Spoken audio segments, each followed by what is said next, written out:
안녕하십니까? 2024년 10월 29일 화요일 인도네시아 헤드라인 시작합니다. 첫 번째 소식입니다. 북나투나해에서 인도네시아 에너지 회사의 가스전 조사 활동을 방해한 중국 해안경비선을 인도네시아 해군이 출동해 몰아낸 사건이 발생했습니다. 지난 21일 인도네시아 국영에너지 회사 뻐르타미나의 조사선이 북나투나해에서 지진 데이터 조사 중 중국 해안경비대 함정이 출현해 해당 지역이 중국 영해라고 주장하며 방해했습니다. 이에 인도네시아 해군은 초계함과 초계기를 급파해 중국 해안경비대에 인도네시아의 주권을 침해하지 말라는 경고를 전하며 해당 함정을 퇴거시켰습니다. 인도네시아 해양경비청 대변인은 중국 함대의 의도는 알 수 없으나 분명 영해를 넘어왔다고 밝혔으며 이후 순찰을 강화할 것이라 전했습니다. 참고로 북나투나해는 인도네시아의 배타적 경제수역 내에 위치한 지역으로 인도네시아는 이곳에 대규모 가스전을 개발하고 있습니다. 중국은 이 해역이 남해 구단선 안에 들어간다고 주장하지만 2016년 국제상설중재재판소가 중국의 주장을 법적 근거가 없다고 판결했습니다.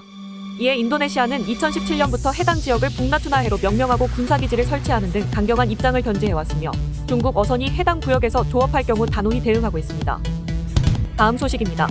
프라보워 수비안토 대통령은 정부 자산을 통합관리할 국영투자지주회사인 가야 아나가타 누산타라 투자관리청을 설립할 계획이라고 밝혔습니다.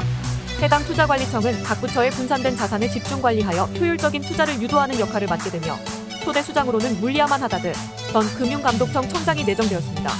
물리아만 내정자는 투자관리청이 장기적으로는 국영기업들의 지주회사 역할을 하고 투자청을 합병하여 싱가포르 테마섹 홀딩스와 같은 국영투자 지주회사로 발전할 계획이라고 설명했습니다.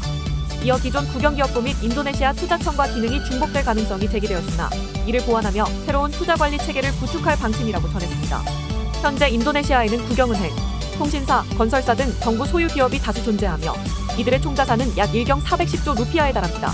그러나 일부 공기업은 재정난으로 자립이 어려운 상황이며 이에 따라 조코위 전 대통령의 국영기업 구조조정 정책을 이어받아 현 정부도 효율화 작업을 지속할 예정입니다.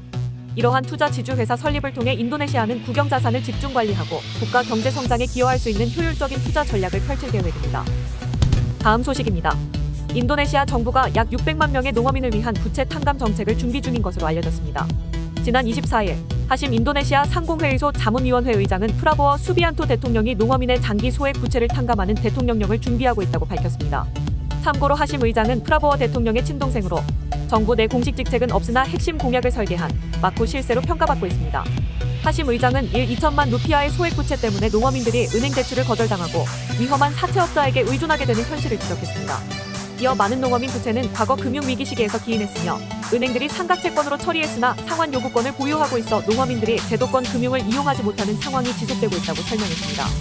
이에 프라보워 대통령은 이 문제를 개선하기로 하였으며 법무부는 현재 부채 탕감 정책의 세부 초안을 작성 중이라고 전했습니다. 하심 의장은 해당 대통령령이 발표될 경우 농어민들이 더 안정적인 금융 지원을 받을 수 있을 것으로 기대했습니다.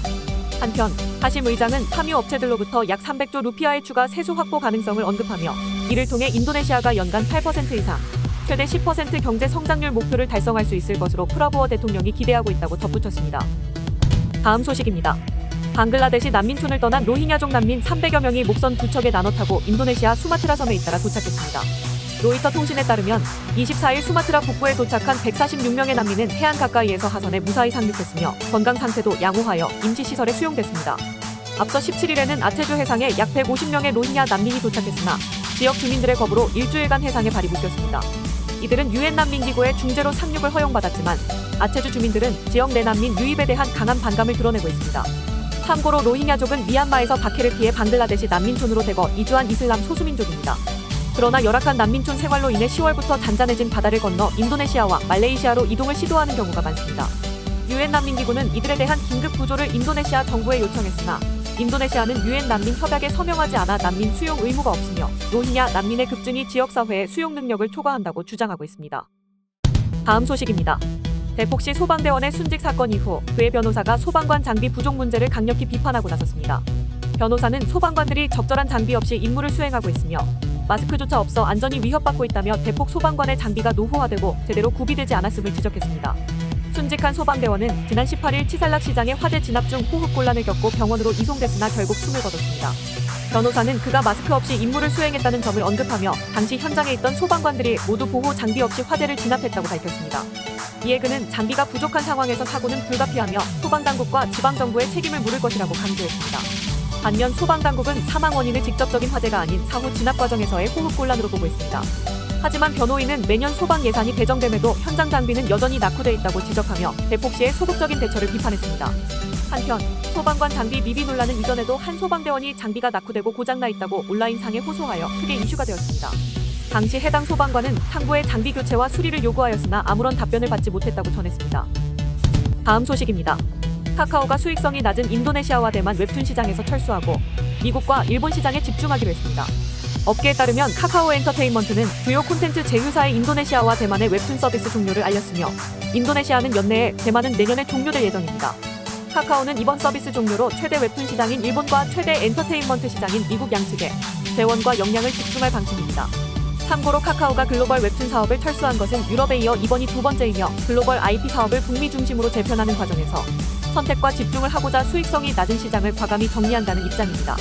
특히 인도네시아에서는 일명 해적 사이트로 불리는 불법 유통 사이트 150여 곳에 카카오 웹툰이 올라와 수익성을 악화하고 있다고 전했습니다.